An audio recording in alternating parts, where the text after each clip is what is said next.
जय हिंद साथियों। तो आज के सेशन में क्लास 10th का दो चर वाले रैखिक समीकरण को आगे बढ़ाते हुए चलेंगे। उससे पहले के इंट्रोडक्शन में हमने इसका बेसिक बहुत देख चुके हैं, ठीक। और उससे पहले 3.3 तक का जो भी बेसिक हो या फिर इसका जो है समझ सकते हैं क्वेश्चन आंसर है, सभी का सॉल्यूशन जो है ना हमने दे दिया है। तो उसके बाद हम चल रहे हैं नेक्स्ट पॉइंट हमारा आता है, जैसे कि हमने इसमें से भी एक पॉइंट को पढ़ लिया है। जैसे यहाँ पर आता है एक रैखिक समीकरण युग्मों को बीजगणितीय विधि से हल। इस बीजगणितीय विधि से हल में ना हमें एक जो है कंडीशन प्रतिस्थापन विधि को पढ़ चुके हैं, ठीक। प्रतिस्थापन विधि के बाद जो पॉइंट्स आता है उसको हमें पढ़ना है। ऐसा करते हैं कि अभी जो है इस वीडियो में ही हमें इस सभी चारों के बारे में फुल इंट्रोडक्शन जानकारी ले लेते हैं, फिर आगे सॉल्यूशन उसका कंटिन्यूसली देते रहेंगे, ठीक। तो जैसे कि हम इसमें देखे थे कि बीजगणितीय विधि से हल में प्रतिस्थापन की कंडीशन, तो प्रतिस्थापन में क्या करते थे कि किसी एक समीकरण को दूसरे समीकरण के रूप में व्यक्त करके फिर से उस तीसरे में क्या करते थे, उसका मान को पुट करते थे। जैसे उसका थोड़ा सा इंट्रोडक्शन सभी देख लेते हैं। X plus y equal to something कुछ 0 या 1 ले लेते हैं, ठीक। 1 एक इक्वेशन है और दूसरा equation suppose that x minus y equal to 2 है। इस तरह से दो इक्वेशंस है। तो दो इक्वेशंस में हमें क्या करना था, एक से दूसरे के मान में पुट। तो हम जैसे लेते थे समीकरण एक से एक इसको मानते थे और दो इसको मानते थे। तो इससे हम क्या करते थे, एक से लेते थे एक से, तो हम इसमें से x बराबर y को उस साइड ले जाएंगे तो 1 माइनस वाई हो जाएगा। तो देखिए x को y को जो है ना x के रूप में व्यक्त करना हो गया, y को x के रूप में व्यक्त कर लिए। अब x के जगह पर 1 माइनस वाई को रख देंगे, x के जगह पर 1 माइनस वाई इसमें रखेंगे समीकरण 1 में, जिससे कि हमें क्या मिल जाएगी, y की वैल्यूज मुझे निकल जाएगी। उसके बाद फिर से उसका जो वैल्यू जाएगा फिर इसी क्वेश्चन में रखेंगे और हमें x का मान निकल जाएगा। इस तरह से प्रतिस्थापन विधि को देखे थे, अर्थात किसी एक का मान को दूसरे में व्यक्त करके दूसरे समीकरण में फिर से उसे प्रतिस्थापित करना, उसका स्थान देना, ये हमारी प्रतिस्थापन विधि हो जाती है। उसके बाद का आगे का पॉइंट जैसे कि हम देखते हैं आता है तो लुप्तीकरण विधि, यार इसे ही हम विलोपन विधि भी कहते हैं। हमारे जो मैथ जो है ना, मैथ में देखेंगे तो आपको विलोपन विधि मिलेगा और प्रश्न भी रहेगा कि विलोपन विधि से आप इसको हल करके दिखाइए। तो विलोपन विधि हल करने में या फिर लुप्तीकरण हल करने में इसकी कंडीशन में हम देखते हैं कि किसी एक का दो वैल्यूज रहता है, एक्स और वाई रहता है, ठीक। उसमें से किसी एक का जो है ना उसका मान वहां से हटा करके मतलब कि लुप्त कर दिया जाता है, कट कर दिया जाता है, उससे किसी तरह से भी उसमें कुछ भी करके एक को खत्म करना है, बस, ठीक। एक को खत्म कीजिए और उसके बाद दो एक बचेगा, उसका एक का वैल्यू निकल जाएगा हमें, ठीक। तो हम जैसे कि इसका देखते हैं, इसको निकल लेते हैं।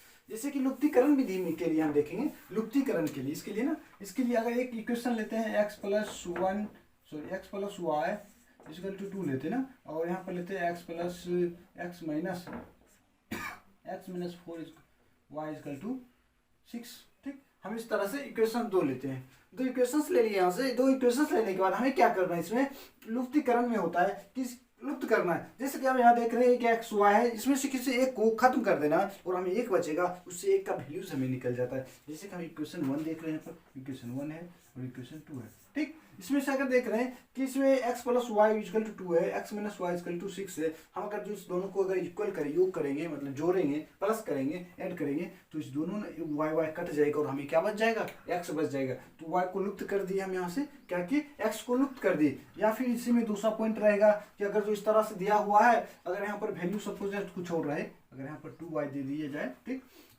x plus 2y equal to 6 अगर ऐसा रहे, लेकिन यहाँ पर तो देख रहे हैं कि यहाँ पर 2 है, तो उसके लिए हमें क्या करना पड़ता है, इक्वेशन 1 में 2 से मल्टीप्लाई कर देंगे। इक्वेशन 1 क्या करेंगे, मल्टीप्लाई करेंगे, कितना से, तो 2 से मल्टीप्लाई करने के बाद हमें क्या करें, इक्वेशन 1 और 2 को प्लस या माइनस करने पर, ठीक। सपोज जब हम इसमें इक्वेशन 2 से मल्टीप्लाई करते हैं तो हमें आता है 2x plus 2y equal to 2 to 4, ठीक है। उसके बाद सेकेंड इक्वेशन में क्या करते हैं, हमें ऐड करते हैं ना, तो यहाँ पर सिर्फ x है तो यहाँ रखेंगे x, यहाँ पर माइनस 2y है तो 2y लेंगे, इक्वल टू 6 है तो 6 करें। हमें क्या करना है, ऐड करना है, प्लस करना है, तो प्लस का चिन्ह ले लेते हैं, प्लस माइनस तो ये ये दोनों देखिए लुप्त हो गया, कट गई, तो हमें बच क्या रहा है, यहाँ पर 2x और एक x, तो इस दोनों को जोड़ेंगे, 2 1 3 मतलब 3x और इक्वल टू यहाँ पर देख रहे हैं 6 और 10 है तो 6 10 4 6 4 10 होता है, ठीक ना, 6 और 4 10 हो जाता है। इस तरह से x इक्वल टू हमें मिल जाएगा, यहाँ से x इक्वल टू x का वैल्यू मिल जाता है। फिर से क्या करना है, x का वैल्यू को लेकर के दूसरे समीकरण में रखेंगे और वहां से हमें क्या हो जाएगा, y का वैल्यू भी मिल जाएगा, ठीक है। इस तरह से हमें लुप्तीकरण लुप्त किया जाता है किसी भी एक मान को। हमें जरूरत नहीं है कि हमें y को ही लुप्त किए, x को भी लुप्त कर सकते हैं, ठीक ना, उसे भी कट कर सकते हैं। कोई अगर जो मैं नहीं मिल रहा है संख्या, अगर नंबर्स नहीं मिल रहा है तो कुछ ऐसा संख्या से दोनों में कभी कभी ऐसा इक्वेशंस मिलेगा, आपको दोनों इक्वेशंस में कुछ ना कुछ गुना कीजिएगा, मल्टीप्लाई कीजिएगा, जिसके बाद से जा करके कोई ना कोई संख्या एक नंबर जो चर मान जो है वो चर कटेगा बराबर होकर के, ठीक। हमें बराबर लाना है, उसके बाद समीकरण 1 में 2 को क्या करना है, घटाना है या जोड़ना है। तो पहले बराबर लाने के लिए क्या करना है, पहले गुना करना है, किसी ना किसी संख्या से गुना करना है समीकरण में। फिर गुना करने के बाद हमें उस समीकरण को आपस में क्या करना है, जोड़ना है या घटाना है। उसके बाद से हमें क्या, एक मान कट जाएगी, एक लुप्त हो जाएगा और दूसरा एक कोई चर बच जाएगा, और जो बचेगा उसका वैल्यूज हमें इससे मिल जाएगा। उसके बाद से हमें दूसरा वैल्यू रख निकालने के लिए दूसरे समीकरण में पुट करके फिर से हम निकाल सकते हैं। तो प्रतिस्थापन की बात करें तो वो हर एक मतलब कि जो भी प्रोसेस में देखेंगे सभी में प्रतिस्थापन आ ही जाता है, ठीक ना। तो किसी में भी ऐसा नहीं होगा कि प्रतिस्थापन का यूज नहीं होता होगा, कहीं ना कहीं मतलब कि थोड़ा सा आ ही जाता है। इसमें भी प्रतिस्थापित करना मतलब जब हमें x मिल गया तो y में पुट निकालने के लिए x की जगह पर दूसरे इक्वेशन में रखेंगे तब y का वैल्यूज निकलेगा, तो यहाँ पर हो गई प्रतिस्थापन, ठीक। तो इस तरह से हमें लुप्तीकरण अर्थात विलोपन विधि समझ गए, ठीक। तो विलोपन विधि में किसी एक मान को लुप्त करना, विलुप्त करना ही हमारे विलोपन विधि कहलाती है, ठीक। उसके बाद की प्रोसेस हम देख रहे हैं कि तुलनात्मक विधि। तो जैसे कि हम बात करते हैं अब तुलनात्मक विधि, ये हो गई। अब तुलनात्मक की बात करें तो दो समीकरण को हम क्या करते हैं, तुलना करते हैं। हम एग्जांपल के लिए हम छोटा सा इक्वेशन लेते हैं जिससे कि हम इतना जगह में हम इसको आपको समझा सकें, ठीक है। अब सॉल्यूशन में चलेंगे तो जो क्वेश्चन है दिया हुआ बुक में उसको तो सॉल्व करना ही है, ठीक ना। तो हम यहाँ पर एक छोटा सा इक्वेशन लेते हैं, x 2x plus 2y equal to 4, समझ, ठीक। 3x minus 5y equal to 10, ठीक। इस तरह से दो इक्वेशंस लिए, ठीक है। यहाँ से दो इक्वेशन लेने के बाद हमें क्या करना है, किस विधि से बोलना है, तो तुलना करना है, तुलनात्मक करना है। तो तुलना करने के लिए अब देखिए समीकरण 1 लेते हैं, 1 और इसको मानते हैं 2। तो समीकरण 1 से लेंगे तो क्या करेंगे हम, उसमें यहाँ देख रहे हैं प्लस में, उसको उठाकर उस साइड ले चलेंगे तो यहाँ बचेगा y equal to 4 minus 2x, ठीक है। हम यहाँ पर क्या किए, y यहाँ पर रख ही लिए, 2x को उठाकर उधर ले गए, इधर प्लस में था उधर जाके माइनस में हो गया। तो माइनस में हो जाने के बाद हमें मिल गया y equal to 4 minus 2x। फिर से हमें क्या करना है, इक्वेशन 2 से देखना है, इक्वेशन 2 से फिर से हमें y का ही मान लेना है, ठीक है, किसी और का नहीं, बस y का ही। तो हम यहाँ से करेंगे, इसको उधर लेके चलेंगे तो हो जाएगा y इक्वल टू प्लस में, इधर जाएगा तो माइनस में हो जाएगा, ठीक ना। तो इधर आएगा तो माइनस में 10 माइनस 3x, ठीक। उसके बाद और यहाँ -5 है ना, तो -5 को इधर मल्टीप्लाई में है होगा तो इधर लेके आएंगे तो ये हो जाएगा, जैसे यहाँ पर -5 बचता है, अगर ये गुना में है इसको उठाकर इधर लेके आते तो भाग में आ जाता तो -5, तो इसको यहाँ से हटा देते हैं, ठीक। तो यहाँ बराबर हो गया y equal to 10 minus 3xy minus 5, ठीक। अब इतना हमें आता है तो हम देख रहे हैं एक तो इक्वेशन y इक्वल टू इतना है और सेकेंड इतना है, बस इस दोनों को तुलना करना है। क्या कह रहा है, तुलनात्मक विधि। तुलनात्मक मतलब किसी का कंपेरिजन, तो किसी का कंपेयर कर रहे हैं दो आपस में, दो वैल्यूज दिया हुआ y है, दोनों y ही है, जब भी आएगा तो y का वैल्यूज एक ही आएगा। लेकिन हम यहाँ देख रहे हैं, यहाँ पर है क्या 4 माइनस 2x और यहाँ पर दिया हुआ है 10 माइनस 3xy माइनस 5, ठीक। और यहाँ तो दोनों डिफरेंट है, लेकिन हमें क्या y है तो y का y जो भी वैल्यू जाएगा दोनों का सेम ही आना चाहिए, तो हम यहाँ पर तुलना करते हैं, इसलिए y इक्वल टू y। तो y इक्वल टू y होता है तो यहाँ भी तो y इक्वल टू y ही होना चाहिए ना। तो हमें पर यहाँ क्या लेंगे, इस y के जगह इसका वैल्यू लगे और इस y के जगह इसका वैल्यूज लेंगे, तो हम यहाँ रखेंगे 4 माइनस 2x, ठीक, इक्वल टू फिर से लेंगे 10 minus 3x, 10 minus 3x by minus 5, ठीक। यहाँ तक लिए तो अब देख रहे हैं दोनों को कंपेरिजन करेंगे तो यहाँ पर देख रहे हैं एक x बचा हुआ है और इसमें भी x ही बचा हुआ है। क्या देख रहे हैं, यहाँ तो x और y था, हमें अब क्या बच गया है, एक ही चर मान बचे, एक चर मान तो खत्म हो गया पहले ही, ठीक ना। तो अब यहाँ से हम क्या करेंगे, x का मान हमें यहाँ से निकल जाएगी, तो x के मान निकालेंगे, गुना में भाग में इधर आएगा, गुना हो गया 5 को 20 माइनस 20 और यहाँ minus minus plus 10x equal to 10 minus 3x, ठीक। चलिए x को एक साइड रखेंगे और y को एक साइड रखते हैं, 3x इधर माइनस में इधर आएगा प्लस में हो जाएगा, ठीक। तो 10x plus 3x equal to 10, ये माइनस में इधर जाएगा प्लस में हो जाएगा 20, ठीक। उसके बाद हम देख रहे हैं ये 10x और यहाँ 3x थे तो 13x हो जाएगा 13x इक्वल टू, इधर माइनस था इधर प्लस में हुआ तो ये हो जाएगा 30 x इक्वल टू हमें आ गया 30/13, ठीक, 30/13 आ गया, ठीक ना। हमें हो गई 13y13। हमें x की वैल्यूज हमें यहाँ से निकल गया। किस तरह से देखे मतलब कि तुलना करिए, पहले तो x के रूप में रख लिए दोनों को, दोनों में x ले लिए, दोनों समीकरण से ले लिए, अब दोनों को तुलना किए क्या, इसलिए y इक्वल टू y, क्योंकि हमें दो समीकरण में एक वैल्यूज दिया हुआ तो हमें सब बराबर ही रहेगा। ठीक है, अगर हम इसको लिखते हैं 5 इक्वल टू 4 + 1, ठीक, ये तो हमेशा बराबर रहेगा ना, इसमें कोई डिफरेंट नहीं हो सकता कभी। हम यहाँ पर 5 लिखे और यहाँ इक्वल टू लिखे 4 + 1, 4 + 1 लिखने से 4 में 1 प्लस करेंगे तो 5 ही हो जाएगा। या हम लिखेंगे यहाँ पर 3 + 2 इक्वल टू 2 +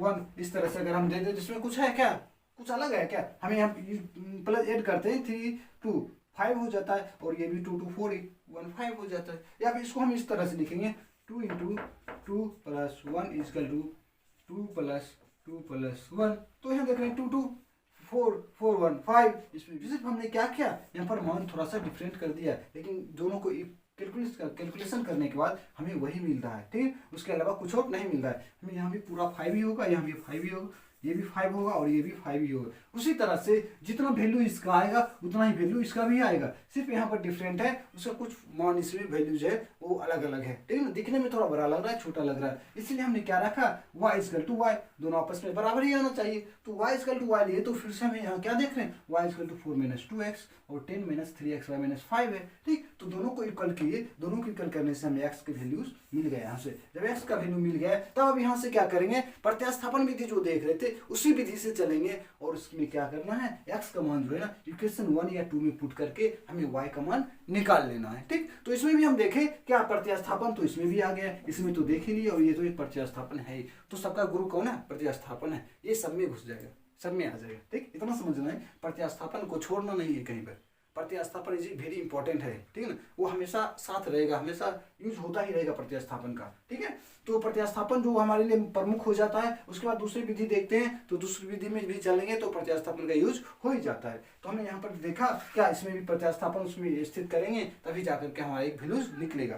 ठीक, उसके बाद अगला पॉइंट जैसे आता है कि अनुपात निर्माण विधि। तो अनुपात निर्माण विधि क्या होता है, तो इसको थोड़ा सा क्लीन कर लेते हैं, और अनुपात निर्माण विधि के लिए थोड़ा सा एग्जांपल लेते हुए उसे भी समझने का प्रयास कर लेते हैं। ठीक है, इसमें से हमने देख लिए प्रत्यास्थापन विधि, लुप्तीकरण विधि और तुलनात्मक विधि, इस तीन को देख लिए। उसके बाद आता है हमारा अनुपात निर्माण विधि। अनुपात निर्माण कीजिए, उसके बाद अनुपात निर्माण के अनुसार उस समीकरण का जो है x और y का मान निकालना है हमें, किस विधि से, तो अनुपात निर्माण विधि। अनुपात निर्माण विधि जो है इसमें भी अब किसका मान आ जाता है, तो देखेंगे यहाँ पर प्रत्यास्थापन तो सब में आएगा ही। ठीक, उसके बाद जैसे हम देखें लुप्तीकरण विधि, तो लुप्तीकरण विधि का भी इसमें इस्तेमाल हो जाता है, हमें आवश्यकता पड़ जाता है। तो इसके लिए जैसे ही आगे बढ़ते चलेंगे ऊपर वाला का हमें यूज होते रहेगा नीचे वाले के लिए। ठीक ना, इसीलिए हम इसको लाइन वाइज रखें प्रत्यास्थापन, क्योंकि प्रत्यास्थापन का यूज सभी में होता है। उसके बाद लुप्तीकरण का भी यूज प्रयोग जो है ना कहीं इसमें भी आ सकता है, इसमें भी आ सकता है। ठीक, उसके बाद तुलनात्मक की बात करें तो तुलनात्मक इसमें भी आ सकता है, इसमें भी आ सकता है। ठीक, अनुपात निर्माण की बात करें तो अनुपात जो है ना ब्रज गुणन, ये गुना करते हैं ना, गुना में तो अनुपात रहता है, भिन्न में तो कहीं ना कहीं इसमें भी आ जाएगा। तो हम अनुपात निर्माण विधि की बात करेंगे तो अनुपात निर्माण विधि में हमें क्या करना है, उसमें से दो समीकरण जो रहेगा उसमें से पहले तो अचर मान को हमें क्या करना है, लुप्त करना है। अचर मान जो भी वैल्यूज दिया रहे उसमें गुना करके किसी तरह से भी हमें लुप्त करना है दोनों समीकरण से। उसके बाद जा करके हम इसको अनुपात में रखेंगे समीकरण को। तो हम यहाँ पर देखते हैं। ठीक, जैसे हम दो इक्वेशंस लेते हैं 2x + 3y = 5। ठीक, और फर्स्ट इक्वेशन ये ले लिए और सेकेंड इक्वेशन लेते हैं 4x + 2y = 10 ले लेते हैं। ठीक, इक्वेशन 2 लेते हैं। अब देखिए इक्वेशन 1 और इक्वेशन 2 एग्जाम्पल किसका देख रहे हैं, तो रेशियो वाला देख रहे हैं। ठीक, रेशियो वाला में तो इसके लिए ले रहे हैं, तो हमने दो इक्वेशंस लिया 2x + 3y = 5 and 4x + 2y = 10। ठीक, हमने दो इक्वेशंस लिया और हमने क्या पहले बोला कि हमें जो है अचर पद जो दिया रहेगा तो उसको लुप्त करना है। अचर पद यहाँ 5 है और यहाँ 10 है, इस दोनों को लुप्त करना है समीकरण 1 और 2 से। तो हम क्या करेंगे, पहले समीकरण 1 और 2 को इक्वल करेंगे। लुप्त करने के लिए क्या कर रहे थे, इक्वल कर रहे थे, तो हम इक्वल करना है लुप्त करने के लिए दोनों को। तो इक्वल करने के लिए हम क्या करेंगे, इक्वेशन 1 में 2 से मल्टीप्लाई करेंगे। अगर हम इक्वेशन 1 में 2 से मल्टीप्लाई कर देते हैं तो हमें क्या आता है, 4x और यहाँ 6y = 5 × 2 = 10, तो हमें 10 मिल जाएगा और अचर मान दोनों इक्वल हो जाएगा। ठीक, तो हम क्या करते हैं, मल्टीप्लाई करने के बाद इक्वेशन 1 में 2 को माइनस कर लेते हैं। क्या करते हैं, 1 में -2 को माइनस कर लेते हैं। तो इक्वेशन 1 में 1 में माइनस करते हैं किसको, 2 के मल्टीप्लाई करने के बाद, ठीक। हम तो डिटेल से दिख नहीं रहे हैं, बस समझने का प्रयास कर रहे हैं, ठीक है। तो मल्टीप्लाई तो हम लिखेंगे 4x प्लस 6y एंड ये 10 हो जाएगा, ठीक। फिर हमने क्या किया, माइनस कर रहे हैं ना, इसको माइनस कर रहे हैं, 1 में 2 को माइनस कर रहे हैं, तो 2 को डायरेक्ट इतना ही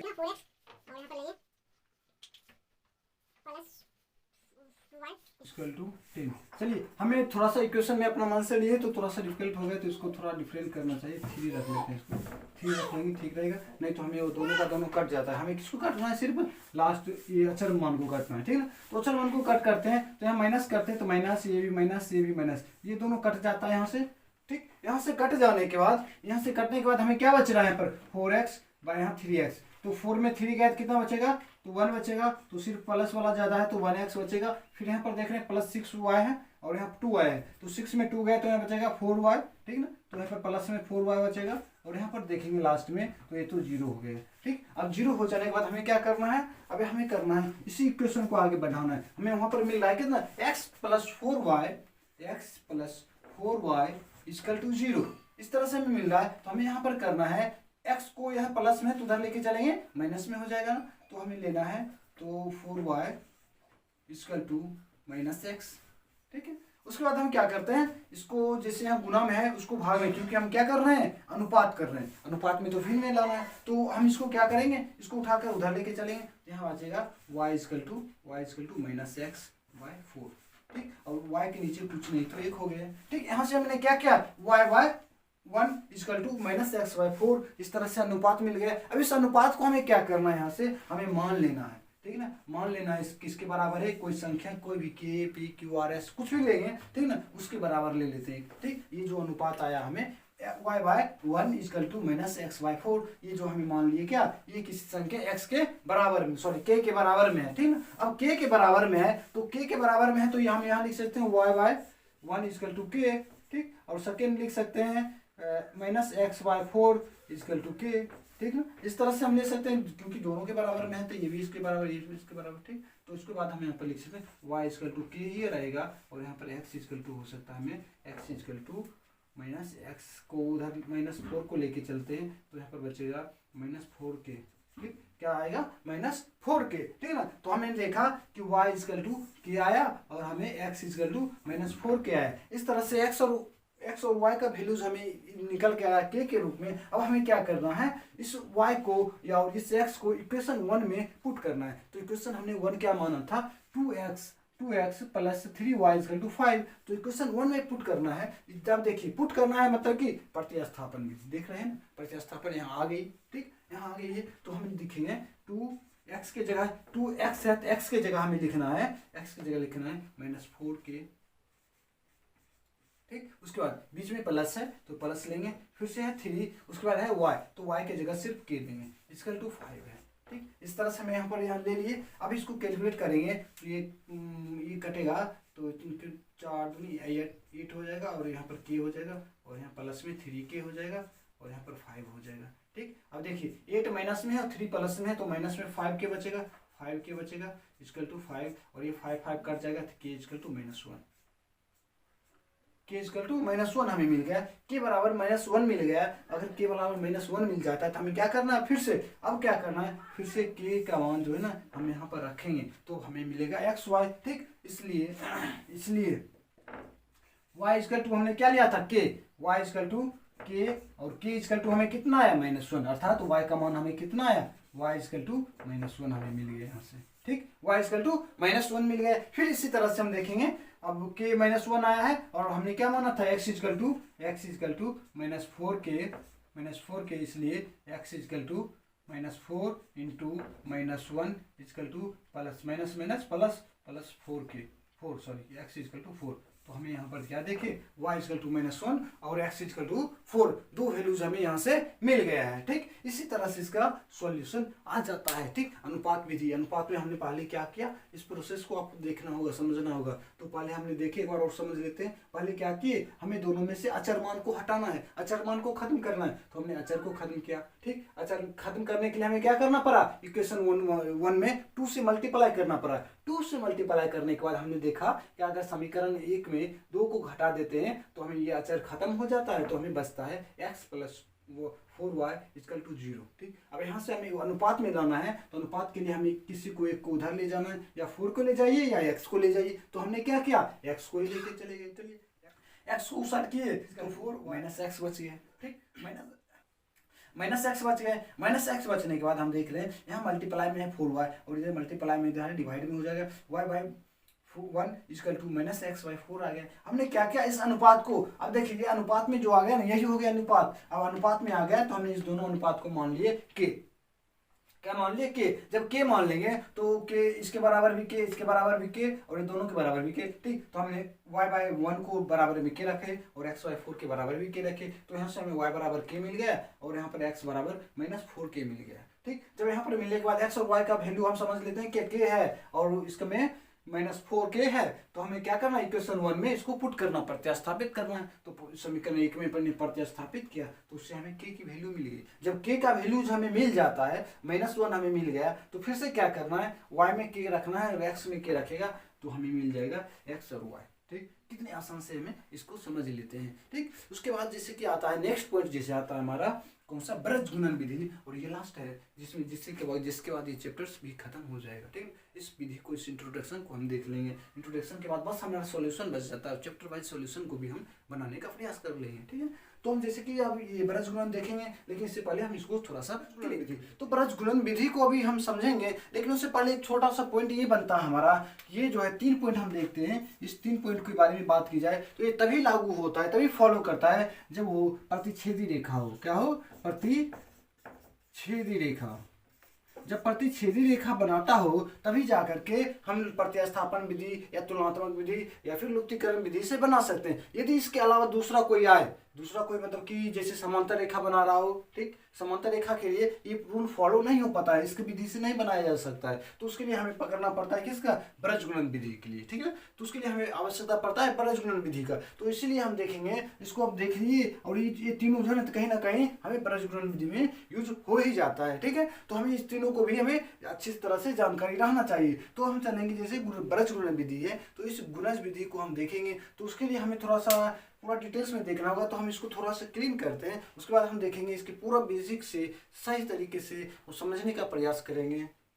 तो अब चलिए हम आ जाते हैं ब्रज गुणन विधि पर। ठीक ना, तो ब्रज गुणन विधि की कंडीशन देखें तो इसमें 2 समीकरण जैसे लेते थे सभी में, तो इसमें भी 2 समीकरण है। 2 समीकरण हमने पहले माना a1x plus b1y plus c1 equal to 0 and second समीकरण a2x plus b2y plus c2 equal to 0। ठीक, इस तरह से समीकरण से रहता है, जैसे a1 a2 b1 b2 c1 c2 है, इस जगह पर कोई ना कोई एक अचर मान रहता है। ठीक ना, तो अचर मान के अनुसार हम इस समीकरण का हल निकालते हैं। ठीक, तो अभी हम देखेंगे यहाँ पर जो ये 2 समीकरण है, इसे हमारा इस ब्रज गुणन के तरीके में देखेंगे, इस तरह का तरीका हमारा बनता है और इस तरह का मेथड बनता है। तो हमें इस तरह से सॉल्व करना पड़ता है किसी भी मान को पुट करके इस यहाँ पर। ठीक, तो हम जैसे कि तुलनात्मक विधि पढ़ रहे थे ना, तुलनात्मक, तो तुलनात्मक से ही ये रिलेटेड है, तो जिस तरह से उसमें तुलना करते थे उसी तरह से इसमें भी एक दूसरे का तुलना करना है। ठीक ना, तो इसमें हम जैसे कि देख रहे हैं x bye b1 c2 and minus b2 c1। ठीक, तो हमें यहाँ पर रखना होगा क्या, जैसे कि यहाँ पर b1 है और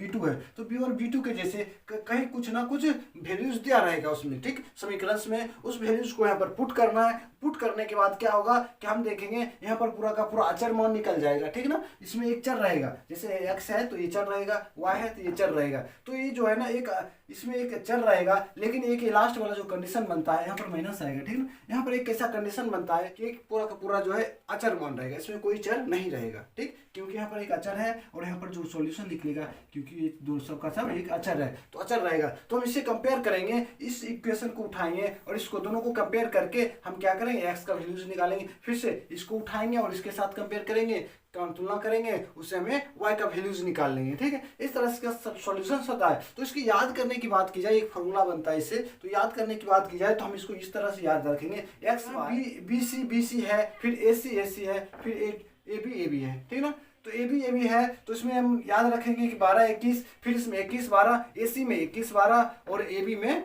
12 21। ठीक ना, तो इस तरह से इसका कंडीशन बनता है ना, तो हमें इस तरह से इसको याद रखना पड़ेगा किस तरह से, जिससे हमें याद रहे और इसका सॉल्यूशन बनाने में आसानी हो जाए, ठीक ना। तो इसको हम दूसरे तरीका से इस तरह से भी लिख सकते हैं, जैसे कि यहाँ पर B1 है ना, तो हम लिख सकते हैं B1 और B2 भी पहला में मिलता है तो हम लिखते हैं B2, ठीक। ये x के लिए लिख रहे हैं, ठीक, इसके लिए तो x के लिए, और उसके बाद इसमें आता है C1 और C2, C1 C2, ठीक। उसके बाद सेकेंड कंडीशन y का बनता है, सेकेंड में देख रहे हैं क्या A है, तो C तो इधर हो गया, तो यहाँ पर रखते हैं A1 और यहाँ रखते हैं A2, ठीक।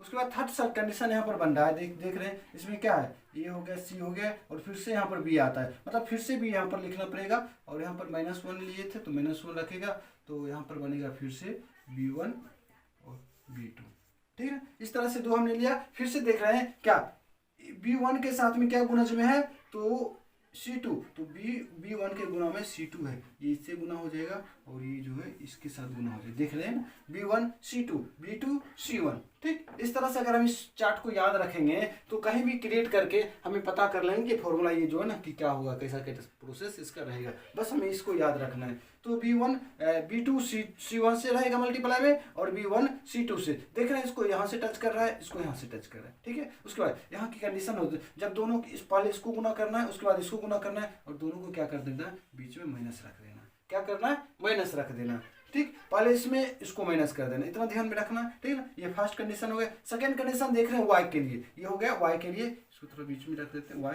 ठीक है ना। ये y के लिए हो जाता है, तो y क्या देख रहे हैं, A2 C1, तो A2 यहाँ पर है और C1 है, इसको इससे मल्टीप्लाई करेंगे, ठीक। फिर देख रहे हैं C2 और A1, तो इसको फिर से इससे मल्टीप्लाई करेंगे, और बीच में क्या कर रहे हैं, माइनस कर रहे हैं, इसको माइनस कर रहे हैं, किसमें, ऊपर से नीचे आने वाला में, नीचे से ऊपर जाने वाले को माइनस कर रहे हैं। देख रहे हैं यहाँ पर क्या किया हमने, यहाँ से इसको दिखाए और यहाँ से इसको दिखाए, तो ऊपर से नीचे आने वाले में क्या करेंगे, नीचे से ऊपर जाने वाले को माइनस करेंगे। फिर से थर्ड कंडीशन देख रहे हैं -1, ये -1 के लिए ले रहे हैं, तो -1 यहाँ लेते हैं, -1 ले रहे हैं, ठीक। -1 के लिए बनता है A1 B2, A1 और B2 देख रहे हैं, A1 से ऊपर से नीचे आए, फिर नीचे से ऊपर जाने के लिए क्या करेंगे, माइनस करेंगे, A2 B1, ठीक। तो यहाँ पर हो जाएगा ये माइनस, ठीक है। इस तरह से हमें इस ग्राफ को, अगर इस तरह से इस चार्ट को याद रखते हैं, इस फिगर को याद रखते हैं, तो हमें आसान से ये याद रहेगा, और ये जब याद रहेगा तो किसी भी प्रॉब्लम को सॉल्व करने में कोई कठिनाई हमें नहीं आएगी। शायद आप इसको जो है समझ गए होंगे, ठीक ना।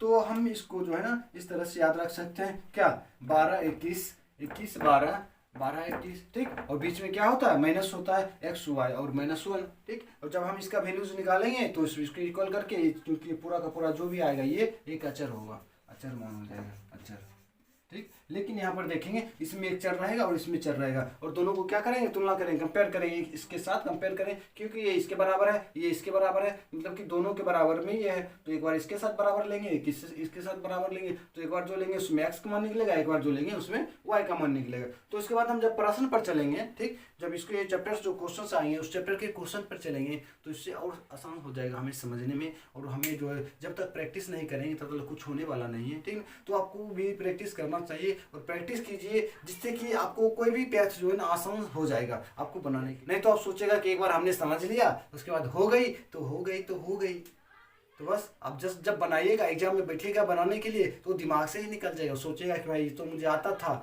और हाँ भूल कैसे गए, बस आइएगा बोलिएगा अरे हम तो जानते थे भूल गए कैसे, पता नहीं समझ नहीं आ रहा था। अब यही होता है स्टूडेंट के साथ कि आपको लगेगा कि हम समझ रहे हैं और वहाँ पर दिमाग में आएगा ही नहीं। इसलिए प्रैक्टिस कीजिए, बड़ी लगन से मेहनत कीजिए और अच्छे रिजल्ट से पास होइए, ठीक है। फिर मिलेंगे नेक्स्ट वीडियो में, और इसका जो भी सॉल्यूशंस आगे का होगा उस सॉल्यूशन को देते हुए चलेंगे आगे, ठीक है। तो तब तक के लिए जय हिंद।